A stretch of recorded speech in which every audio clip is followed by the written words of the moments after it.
The galaxy had forgotten the name of Earth. To most, humanity was nothing more than a story told to scare younglings. A tale of ancient monsters who burned worlds and vanished into the dark.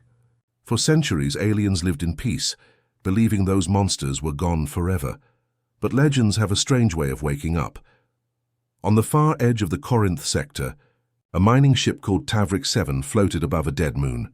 The crew were not soldiers, just workers, grey-skinned, tired and dreaming of pay. They dug deep into the moon's surface, searching for rare metals. The scanners were quiet until that day. At first it was just a weak signal, old, faint, but repeating every few seconds. Beep, beep, beep, the captain frowned. Must be a navigation relic, he said. But the engineer, a young worker named Vec, wasn't sure. It's too old, he whispered. Older than our empire. They followed the signal into a deep canyon of rock and ice. Their floodlights caught something. Metal, shaped but not alien. It was smooth and black, covered in dust from 1,000 years. When they brushed the surface, strange letters appeared, burning faint blue in the dark.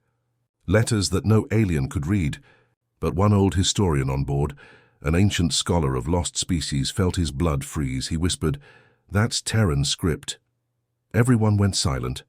Even the wind seemed to stop. They dug for hours, uncovering the full object. It wasn't a satellite. It wasn't a station. It was a ship. A human ship, still intact. The name was clear now on its hull, ESS Erebus. The crew stood in silence, fear mixing with curiosity. Stories of the Terrans were filled with blood and fire. The humans had once ruled hundreds of worlds, and when they fell, the galaxy celebrated. Vec asked quietly, "Should we report it?" The captain nodded. "By law, all pre-Union tech must be destroyed." But the scholar protested. "Destroyed? This is history. This is proof." Still, the captain sent a message to the local governor. The reply came back fast. "Seal the site. No one enters.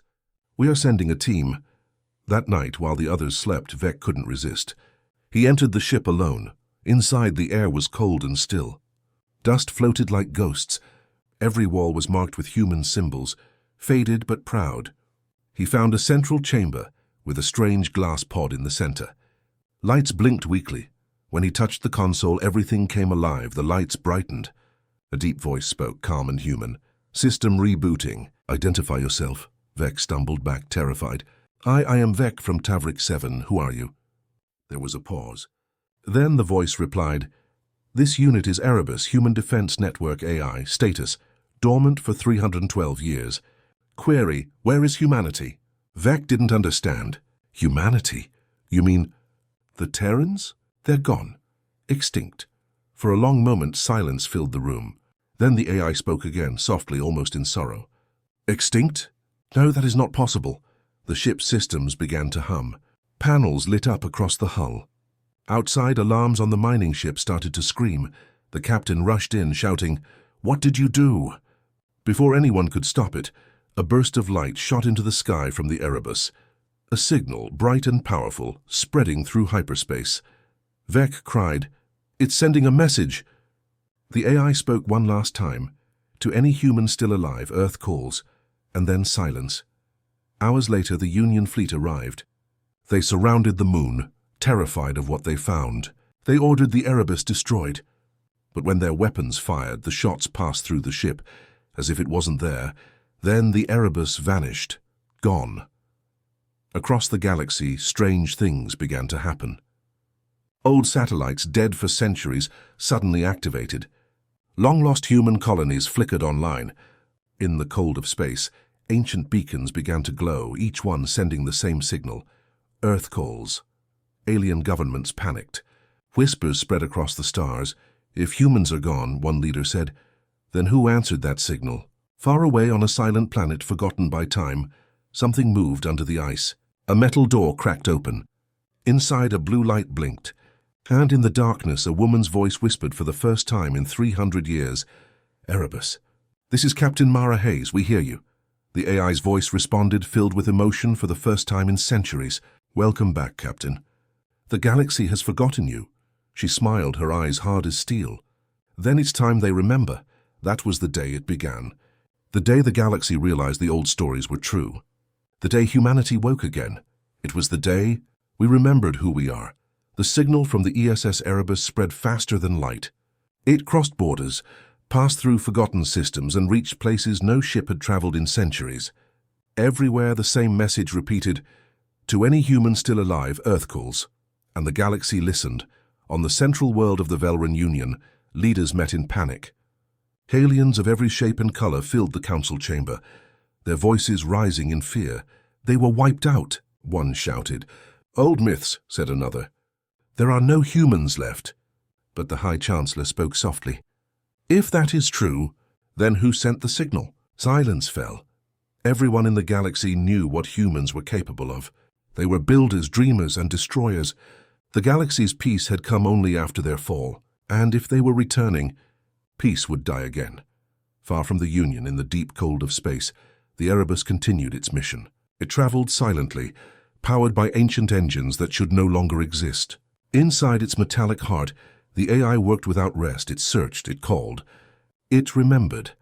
After weeks of drifting through broken systems, the Erebus found something, a hidden signal buried under layers of ice and time.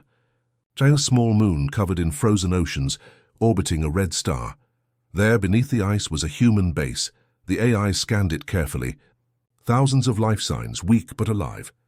Erebus spoke softly, its voice echoing through the dark station. "Captain Mara Hayes, Priority 1 awakening." Inside the cryo chamber, frost melted away from a glass capsule. A woman's face appeared, pale, calm, and human. Her eyes opened for the first time in 312 years. Mara Hayes gasped as cold air filled her lungs. She coughed, sat up, and looked around. "Erebus, status?" she asked weakly. "All systems operational." "You have been asleep for 3 centuries." Her eyes widened. 300 years? "Humanity has vanished, Captain. The Union rules the stars now." Mara stepped onto the cold floor, her boots echoing in the silent room. She looked around at the other pods, thousands of humans still frozen. "Then it's time we wake them," she said. Hours later, the cryo bays were full of movement. Men and women in faded uniforms woke up, confused but alive. Some cried. Some fell to their knees. All of them listened as their captain spoke. "Earth is gone," she said quietly. "But we are not.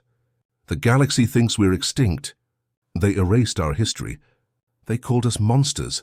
A murmur spread through the crowd. Mara continued, her voice cold and steady. "They say we destroyed everything, but I remember the truth. We built the stars. We created peace, and they betrayed us." A soldier stepped forward. "Captain, what do we do now?" She looked at him with steel in her eyes. "We remind them who we are." Meanwhile, across alien space, strange things were happening. Ships went missing. Old satellites began transmitting human languages. Lost archives showed new data. Records once deleted now reappeared. A rumor spread the Terrans have returned. The alien news networks called it impossible. But small freighters whispered of seeing fast-moving ships that didn't match any known design. Vapor trails like ghosts, silent, deadly. The Union Council ordered all human signals to be jammed, but it was too late. The message had already reached millions. On the ice moon, Captain Mara and her team began rebuilding. They repaired the base, restored weapons, and trained soldiers. Every machine they touched came alive, as if it had been waiting for them. One night, as the humans gathered in the control room, the AI spoke. "Incoming communication. Origin Velran Sector Command." Mara raised an eyebrow. "Put it through." A hologram appeared, an alien officer shaking with fear. "You must surrender your technology," he said. "By order of the Union, all Terran relics are forbidden." Mara smiled. "Relics?" she said softly. "We're not relics. We're the reason your stars still shine." The officer hesitated. "If you resist, we will respond with force." Mara stepped closer, her voice calm. "You already did 300 years ago. This time, we respond." She cut the transmission. The next day, the first human ship rose from the ice. Its engines burned blue, carving fire into the cold sky. The crew watched in silence as the ship vanished into orbit. The galaxy would soon feel its presence. Across a dozen star systems, hidden human outposts began to wake. From the ashes of forgotten wars, humanity was stirring again. Their ships were smaller now, their numbers fewer. But they had something the rest of the galaxy had lost. Purpose. They didn't want conquest. They wanted truth. And justice. As the Erebus fleet prepared to launch, the AI's voice filled the ship. Message to all human survivors. The Union believes we are dead. Let them believe it. Until it's too late. Captain Mara watched the stars ahead. They wanted peace without us, she said quietly. Now they'll see what peace costs. Somewhere across the galaxy, an old alien commander whispered to himself, "They woke the Terrans, and the stars will burn again." He was right. The echoes of Earth had begun. The galaxy thought the humans were gone forever. But now they were moving again, small at first, silent, hidden. But their ships spread like whispers through the dark. Everywhere they went, the air changed. The stars felt colder, the silence heavier. For weeks, alien governments denied everything. No proof, they said. No Terrans. But proof came anyway. A cargo station in the Zereth belt sent a distress signal. Pirates were attacking, and the Union fleet was too far away. Before help could arrive, the pirates' ships were destroyed in a single flash of blue light. The survivors swore they saw it. A small old human vessel marked with the name ESS Valor. It fired only once. No wasted energy, no dead civilians. Then it vanished into hyperspace. Across the galaxy, one phrase spread from mouth to mouth, from ship to ship. The Terrans protect their own. In the frozen base of Erebus, Captain Mara Hayes stood before a glowing map of the stars. Each light on the map was a signal. Old human colonies, forgotten and enslaved. Thousands of our people still live, she said quietly. Scattered, hidden, used as labor, as test subjects. Her officers looked at her, waiting. "What do we do, Captain?" One asked. Mara didn't hesitate. "We bring them home." The first mission was small, only one ship. The ESS Valor, the same ship seen in the Zereth belt, was sent to rescue a group of humans held on the alien world Velrax Prime. Velrax was a rich mining planet. The workers were human descendants, their ancestors enslaved after the Great Fall. Generations had passed. They no longer spoke the old language. They didn't even know who they truly were. When the Valor arrived, its captain, Lieutenant Arin Sol, stood on the bridge and whispered, "Let's remind them." The aliens laughed when they saw the small Terran ship. Their orbital guns turned toward it. A dozen cannons locked on. "Fire," their commander ordered. But before the weapons could launch, every system on Velrax went dark. The sky turned black. The power died. The human ship had released something.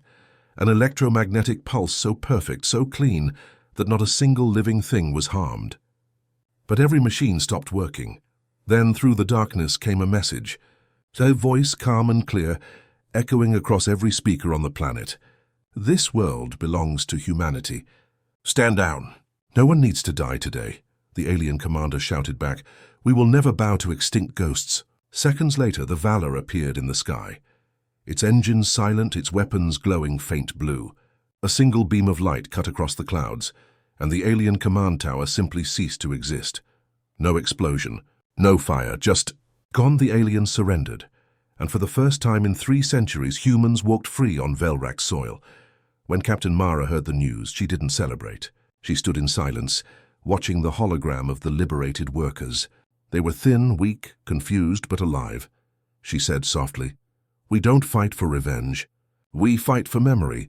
Her second-in-command, Commander Ilya Tran, frowned. "They'll see this as war." Mara looked up.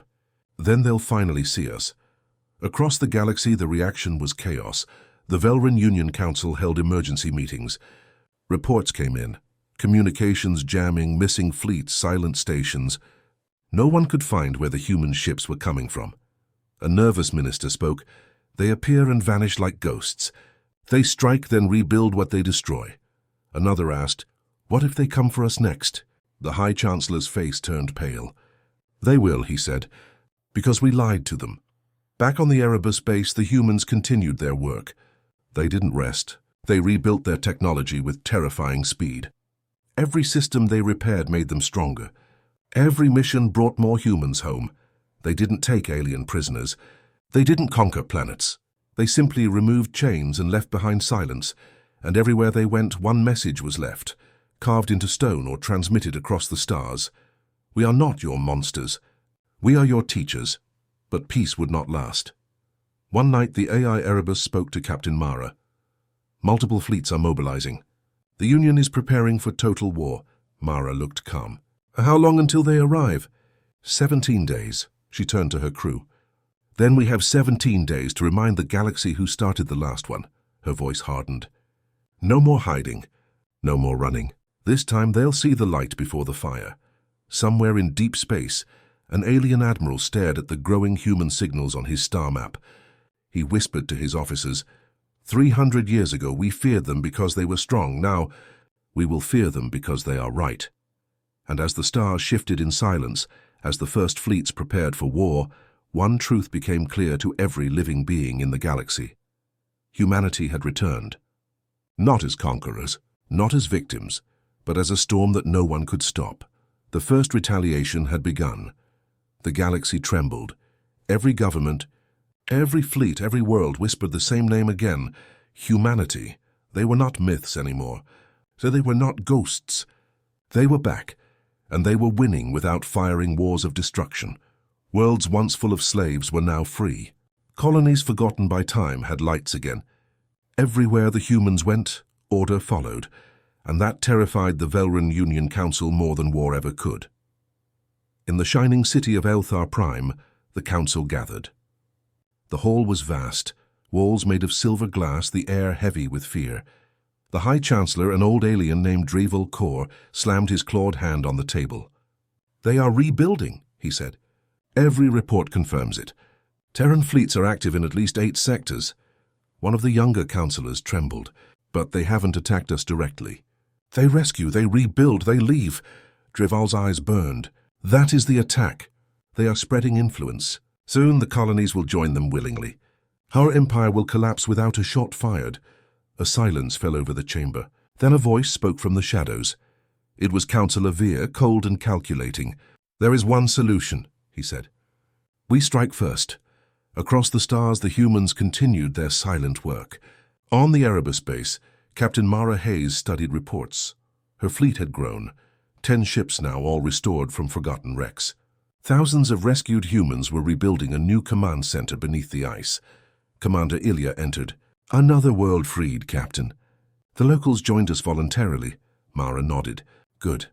Every planet we save proves we don't need to conquer. The galaxy must see we are not what they say we are. Erebus, the AI, spoke softly from the command console. Captain, long-range sensors detect unusual movement near the Union border. How many ships? Hundreds. Mara's eyes narrowed. So, they've made their choice. 3 weeks later, the first shot was fired. The Union fleet arrived above the liberated world of Velrax Prime, the same world the humans had freed without bloodshed. Thousands of alien warships filled the sky, blotting out the sun. They broadcast a message to every channel. By decree of the Velran Union, all Terran forces are declared a galactic threat. Surrender immediately or face annihilation. On the ground, civilians screamed. Human workers ran for shelter. They had no army to fight with, just one small Terran ship still orbiting the planet.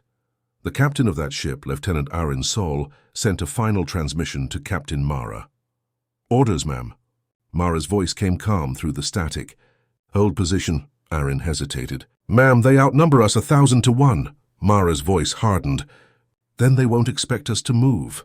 When the Union fired its first volley, something strange happened. Their weapons missed. Not because of bad aim, but because there was nothing to hit. The valor had disappeared. The alien admiral leaned forward, confused. Find that ship, he shouted. But before they could, every screen on every bridge turned black. Then a single voice filled the comms. A human voice, calm, cold. You fired first, and then the fleet began to die. Not explode, just stop. Engines froze. Weapons went dark. Every ship in orbit shut down at once, as if reality itself had turned against them. Below, the sky shimmered. The valor reappeared for a second, just enough for every alien to see it before vanishing again. Hours later, the Velrax system was silent. No human casualties. No alien survivors in orbit. Every warship drifted empty and dead. The message reached the Union Council. The Chancellor's face turned white with disbelief. What? What did we do? Councillor Veer sneered. We showed them we will not be ruled by ghosts. The Chancellor looked out the window at the burning skyline of their capital. You don't understand, he whispered. We didn't fight ghosts. We woke gods. Back on Erebus base, Mara stood alone in the command room. Her crew waited quietly behind her. They struck first, she said, and now they will call us monsters again. Commander Ilya spoke softly. We could end them, Captain. Finish the war before it begins. Mara shook her head. No, we don't destroy. We remind, Erebus interrupted. Incoming transmission from the Union. They request negotiation. Mara smirked. Now they want to talk. They wish to discuss peace, the AI added. She turned away. Peace was never their goal. Control was. She paused, staring out at the stars. They made their mistake. Now they'll see what justice feels like. That night the galaxy saw something it would never forget. Every communication beacon in every system lit up. Every world, every ship, every citizen saw the same broadcast. A human woman standing tall in a command room of steel and light. Captain Mara Hayes looked directly into the camera. Her voice was calm, powerful, and clear. We did not come for war. You brought it to us. We will not conquer your worlds. We will not burn your skies. But we will not bow again. You called us monsters. Now you will remember. Who taught you fear? The message ended. The stars went silent, and somewhere in that silence the Union realized what they had done. They had made the Council's mistake. The galaxy had never seen such silence. Every Union fleet that had risen to strike was gone. Ships frozen in orbit, weapons dead, engines cold. The stars themselves seemed to hold their breath, but the humans were coming. Captain Mara Hayes stood on the bridge of the ESS Erebus, watching the galaxy stretch before her like a map of forgotten worlds. The humans, she commanded, were no longer a handful of survivors. Thousands of souls awakened from stasis or freed from slavery, now moved as one. A fleet of ancient ships, rebuilt, repaired, and upgraded beyond anything the galaxy had ever seen, drifted silently through hyperspace. Erebus, the AI, spoke from the control console. Captain, multiple fleets detected in the Marzak system. Estimated force over 20,000 vessels. All hostile. Mara's face was calm, cold. Good, she said. They brought their weapons to a war they cannot win. The first human fleet emerged from hyperspace like shadows across the void. Ships glimmered blue and silver, engines silent, weapons glowing faintly. They did not fire immediately. They did not scream into the galaxy. They waited. The Union fleets in orbit of Marzak Prime watched them. They outnumbered the humans by hundreds to one. Their admirals laughed at the silence, believing fear had gone. Then the humans moved. It was not a battle. It was precision. The humans struck like a ghost, not to kill, but to disarm. Energy beams tore through weapon systems, engines, and communication arrays. Ships fell from orbit, powerless, silent, drifting into the void. Not a single civilian died. Not a single human casualty occurred. The Union fleet had believed humans were extinct monsters, but they had forgotten one thing. Humanity's strength was not in war. It was in control. On the bridge of the Erebus, Mara spoke to her fleet. Every ship you disable today is a warning. Every system you repair tomorrow is proof. Humanity does not destroy what it cannot rebuild. Commander Ilya nodded. They'll call it terror, Captain. Mara smiled faintly. Let them. They will remember the fear, but they will also remember the lesson. On Marzak Prime, the Union Council watched as their fleets fell apart, without a single human life lost. The High Chancellor trembled, gripping his chair. How are they doing this? Councillor Veer's face paled. They are ghosts, he whispered. No, worse. They are gods. Above the planet, Mara transmitted a message to every system. You erased our home. You wrote lies about us. You enslaved our people and destroyed our colonies. We will not kill your people, but your lies, your fear, and your betrayal will end here. Every citizen across the galaxy, alien and human alike, watched the broadcast. The voice was calm, unwavering, filled with authority and justice. You taught us fear. Now you will learn respect. We are humanity, and we remember. The Union fleet surrendered not because they wanted to, not because they had a choice, because the humans had already won. But victory was not conquest. Mara walked among the freed humans on Marzak Prime, their eyes wide with wonder at a world they had never touched before. She said softly, We fight only to remind. We fight only to protect. Do not mistake restraint for weakness. Commander Ilya asked, What now, Captain? Do we go further? Mara looked toward the stars. Every planet we freed, every fleet we disarmed, every lie we expose, that is enough. For now, the AI Erebus spoke. Captain, sensors detect activity in multiple hidden colonies, signals from thousands more humans. They await instruction. Mara smiled faintly. Then the galaxy will remember the fire it tried to forget. Years of silence had hardened humanity. They were not the same as before the Great Fall. They were stronger, wiser, and united. They did not seek revenge for revenge's sake. They sought justice, order, and the truth to be known. The Union Council, their fleets destroyed, their lies revealed, begged for negotiation. Mara considered the offer and shook her head. No negotiations. You wrote history without us. Now you will learn history with us watching. The galaxy whispered their name again. Terrans, not as monsters, not as ghosts, not as victims, but as the storm that had returned to the stars. Captain Mara Hayes stood on the observation deck of the Erebus, looking out at the galaxy that had feared her kind for centuries. She said quietly, almost to herself, "We are not gone. We never were, and now we remember who we are." The stars stretched endlessly before them. The human fleet waited, silent, patient. The rage of the forgotten had been unleashed, and the galaxy would never be the same. The galaxy had changed forever. 300 years of silence, of lies, of forgotten histories had ended. Humanity had returned, not to conquer, not to enslave, but to remind. And the stars had listened. On Marzak Prime, Captain Mara Hayes stood on the observation deck of the ESS Erebus, looking at the horizon where twin suns set over the liberated world. The air was quiet, almost peaceful. But she knew the galaxy itself had scars that would never fade. Commander Ilya Tran joined her. "You did it, Captain. The fleets are disarmed. The colonies are free. The Union has broken," Mara nodded. "Yes, but peace is not victory. Peace is fragile. They can rebuild, but they will always remember what happens when they lie about us."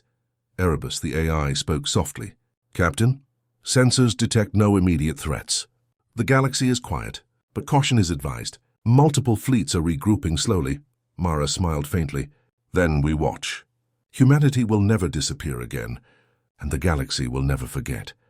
Across the stars, human ships now patrolled silently, not as conquerors, not as rulers, but as guardians.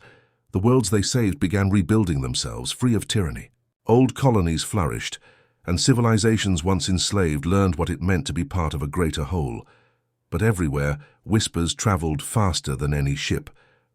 "They are back," the aliens said. "They are no longer extinct." They remember everything. Fear had returned, but so had respect. In the council chambers of the Velran Union, the remnants of government met in desperation. The High Chancellor, old and frail, looked at his advisors. "We cannot fight them. We cannot negotiate with them. We can only watch." Councillor Veer, once proud and arrogant, lowered his head. "We awoke their rage," he whispered. "And now, the galaxy will never heal." On distant human colonies, children played among the ruins of former prisons and factories. They laughed freely, unaware of the history that had brought them here. One small girl asked her mother, "Mom, who are the humans?" Her mother smiled, brushing the child's hair away from her eyes. "They are what we could be," she said softly. "Strong, kind, and unbroken. They are fire in the darkness, and we remember their story." Captain Mara and her crew continued their work quietly. They repaired colonies, rebuilt infrastructure, and watched over human settlements across the galaxy. Every world under their care prospered, yet the shadow of humanity's return loomed like a warning. Some feared them, some revered them. All respected them. Mara knew one truth: the galaxy had changed forever. "We do not seek war," she said to Erebus, "but if it comes again, we will not hide. Humanity does not forget. Humanity does not forgive. And humanity never falls twice." The stars shimmered as the human fleets moved silently among them. No flags, no slogans, no conquests, just a quiet strength, watching, waiting, ready. Planets whispered of the Terrans. Generations would tell their stories, some in fear, some in hope. The galaxy had survived humanity's return, but it would never be the same. Old empires crumbled, new alliances formed, and every being who looked to the stars knew some power had returned that could never be tamed. Captain Mara stood on the observation deck one last time, the twin suns dipping below the horizon. She spoke softly, almost as if to herself. We awoke the galaxy to remember us. We brought back the truth. And we reminded every star, every world, every soul, that humanity's fire will always burn. Erebus chimed. Message logged, Captain. Humanity's return is complete. Mara smiled faintly. The galaxy was alive with possibilities. But some wounds, some memories would never heal, and that was exactly as it should be. The camera of the mind drifts across the stars. Every planet, every moon, every fleet shines differently now. Whispers echo through space. They awoke humanity's rage. And the galaxy will never heal. The end.